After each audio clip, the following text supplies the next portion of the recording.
Assalamualaikum warahmatullahi wabarakatuh. Selamat pagi mahasiswa dan mahasiswi semuanya. Baiklah, pada hari ini kita telah memasuki pertemuan yang ketiga. Pada pertemuan yang ketiga ini kita akan membahas tentang perencanaan ekonomi. Pada materi perkuliahan tentang perencanaan ekonomi, kita akan membahas beberapa rumusan masalah. Yang pertama yaitu pengertian perencanaan ekonomi.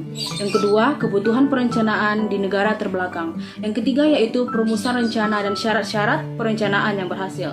Dan yang keempat di sini kita akan memasuki sesi tanya jawab. Kepada mahasiswa dan mahasiswi semuanya dipersilakan untuk memberikan pertanyaan jika ada, kritik dan saran dipersilakan mengenai perkembangan mata kuliah kita tentang perencanaan ekonomi ini. Baiklah, kita masuk kepada bab yang pertama yaitu pengertian perencanaan ekonomi. Sebagai pengantar, dikatakan di sini yaitu belum ada kata sepakat di antara para ahli ekonomi mengenai pengertian istilah perencanaan ekonomi.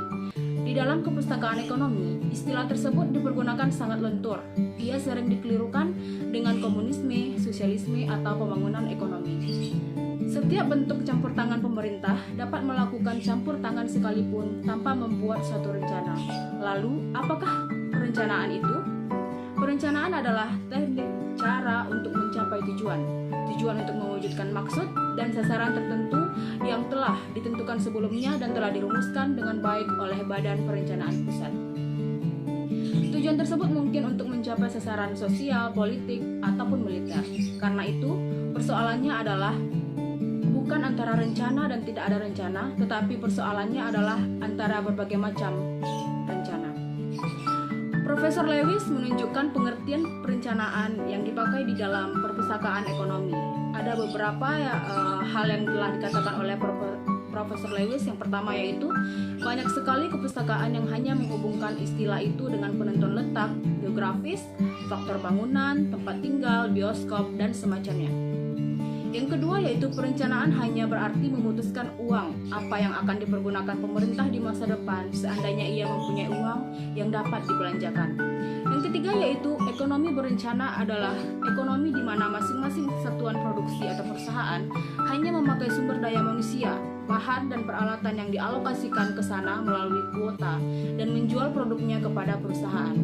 Keempat yaitu perencanaan kadangkala berarti setiap penentuan sasaran produksi oleh pemerintah, apakah itu untuk perusahaan negara atau perusahaan swasta. Yang kelima, di sini sasaran ditetapkan untuk perekonomian sasaran keseluruhan dengan maksud untuk mengalokasikan semua buruh, devisa bahan mentah dan sumber lainnya negara ke berbagai bidang perekonomian. Keenam, kata perencanaan kadang-kadang dipakai untuk menggambarkan sarana yang dipergunakan pemerintah untuk memaksakan sarana-sarana yang ditetapkan sebelumnya kepada perusahaan swasta. Tetapi, Ferdinand Zweig berpendapat bahwa perencanaan adalah perencanaan perekonomian, bukan perencanaan di dalam perekonomian. Ia tidak hanya perencanaan kota, pekerjaan umum atau bagian tertentu dari perekonomian regional, tetapi perekonomian secara keseluruhan. Ada beberapa definisi yang diajukan mengenai pengertian ekonomi tersebut. Profesor Robbins mendefinisikan perencanaan ekonomi sebagai pengawasan atau pengendalian secara kolektif atau seluruh kegiatan swasta di bidang produksi dan pertukaran. Bagi Bayer, perencanaan berarti pengaturan kegiatan produktif oleh penguasa pusat. Selanjutnya, Dr. Dalton mengatakan perencanaan ekonomi dalam pengertian yang paling luas adalah pengaturan dengan sengaja oleh orang yang berwenang mengenai sumber kegiatan ekonomi ke arah tujuan yang ditetapkan. Selanjutnya kita di sini melihat yaitu pengertian perencanaan ekonomi. Beberapa ahli mengatakan perencanaan ekonomi adalah sebagai berikut. Yang pertama, Lewis Ludwig mengatakan perencanaan ekonomi sebagai suatu rencana pengorganisasian perekonomian di mana pabrik, perusahaan, dan industri yang terpisah-pisah dianggap sebagai unit-unit terpadu dari suatu sistem tunggal dalam rangka memanfaatkan sumber yang tersedia untuk mencapai kepuasan maksimum kebutuhan rakyat dalam waktu yang ditentukan. Yang kedua yaitu menurut Zweig, perencanaan ekonomi mencakup perluasan fungsi penguasa negara sampai ke pengorganisasian dan pemanfaatan sumber-sumber ekonomi. Perencanaan mengandung arti dan mengarah kepada pemusatan perekonomian nasional. Definisi yang populer dikemukakan oleh Dick Nison yang mengartikan perencanaan sebagai pengambilan keputusan utama ekonomi tentang apa dan berapa banyak, bagaimana, bila, dan di mana akan diproduksi, serta buat siapa akan dialokasikan oleh badan pengambil keputusan yang berwenang atas dasar pengamatan menyeluruh terhadap sistem perekonomian sebagai satu kesatuan. Walaupun tidak ada kebulatan pendapat, namun perencanaan ekonomi sebagaimana dipahami oleh sebagian besar ahli ekonomi mengandung arti pengendalian dan pengaturan perekonomian dengan sengaja oleh suatu penguasa pusat untuk mencapai suatu sasaran dan tujuan tertentu di dalam jangka waktu tertentu pula. Yang kedua, kita memasuki materi yaitu kebutuhan perencanaan di negara terbelakang. Salah satu tujuan penting perencanaan di negara terbelakang adalah untuk meningkatkan laju pembangunan ekonomi. Itu tidak akan asing lagi bagi kita. Karena menurut Dr. Getzel, bagi pembangunan ekonomi perencanaan mengandung arti pengarahan atau pengaturan eksternal kegiatan ekonomi oleh badan perencana yang dalam banyak hal disamakan dengan pemerintah negara. Itu berarti peningkatan laju pembentukan modal dengan cara peningkatan tingkat pendapatan, tabungan, dan investasi. Akan tetapi, peningkatan laju pembentukan modal pada perekonomian terbelakang diharapkan pada sejumlah kesulitan. Rakyat dicekam oleh kemiskinan, kemampuan menabung rendah karena tingkat pendapatan yang rendah. Akibatnya apa? Laju investasi rendah sehingga mengakibatkan modal kurang dan produktivitas rendah. Ada dua metode yang terbuka bagi negara terbelakang. Pertama, pembangunan terencana dengan mengimpor modal dari luar negeri yang oleh Zweig disebut industrialisasi yang disanggah. Dasar pemikiran timbulnya perencanaan di negara seperti itu adalah untuk memperbaiki dan memperkuat mekanisme pasar.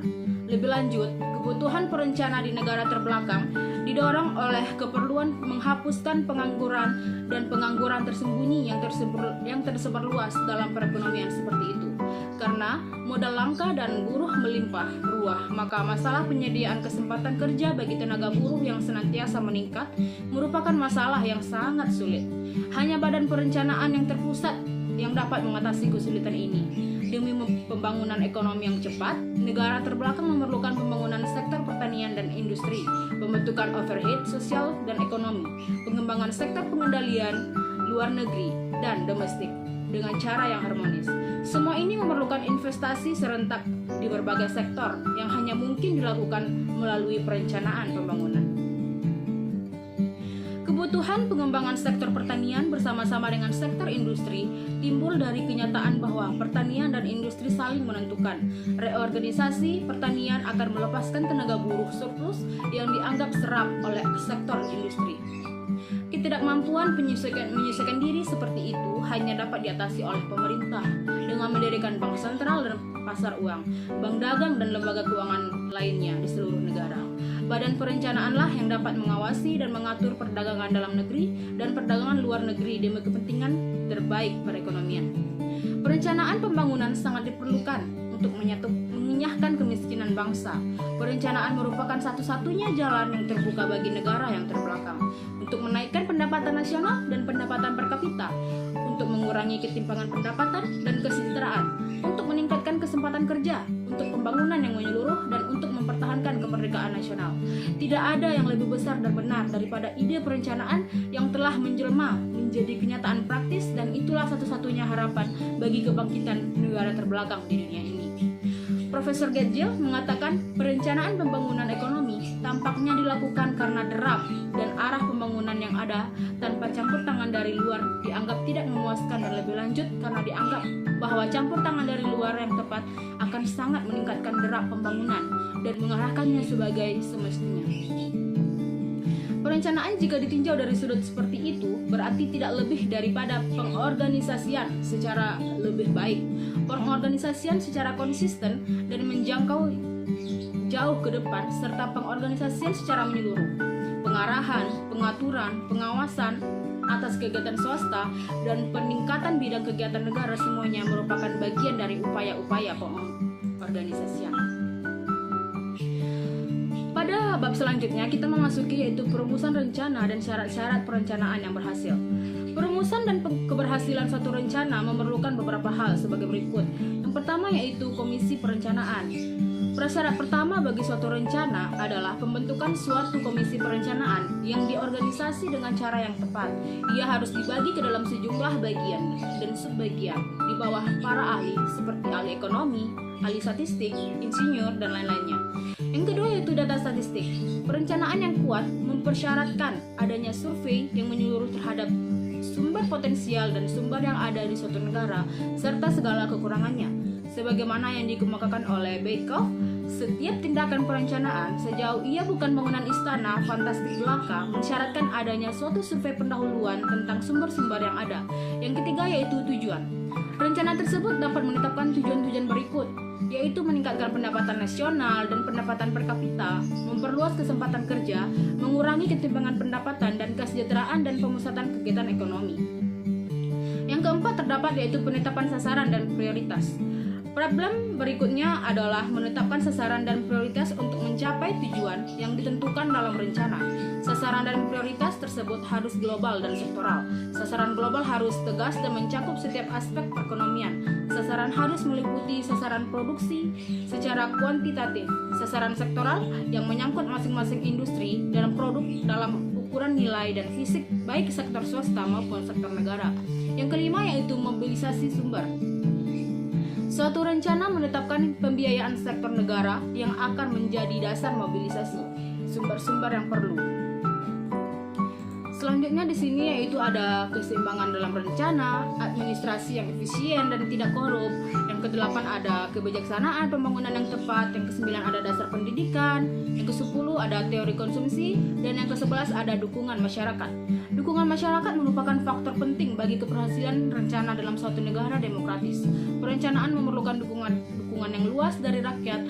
Perekonomian harus di atas kepentingan golongan, tetapi pada saat yang sama, ia harus memperoleh persetujuan semua golongan.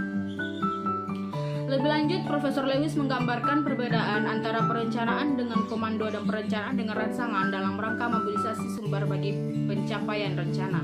Di sini ada perencanaan dengan komando dan perencanaan dengan rangsangan. Kita masuk yaitu tentang perencanaan dengan komando. Perencanaan dengan komando merupakan bagian integral dari masyarakat sosial seperti Uni Soviet. Perencanaan tidak menghendaki adanya liberalisme. Perencanaan komando mempunyai beberapa kekurangan, diantaranya sebagai berikut, yaitu yang pertama, sistem perencanaan ini hanya berkaitan dengan rezim birokratis dan totaliter. Yang kedua, perencanaan dengan komando selalu tidak memuaskan karena sistem ekonomi dapat dilakukan dengan sangat rumit. Yang ketiga yaitu perencanaan dengan komando selalu tidak luas. Yang keempat, sebagai akibat lanjut dari semua yang disebut di atas, maka begitu rencana dijalankan, pemenuhan sasaran berdasarkan sistem perencanaan ini akan menjadi pekerjaan yang sulit. Selanjutnya dapat kita lihat yaitu perencanaan dengan komando menimbulkan apa yang disebut Lewis kecenderungan pemaksaan. Yang keenam yaitu perencanaan dengan komando merupakan kegiatan yang mahal.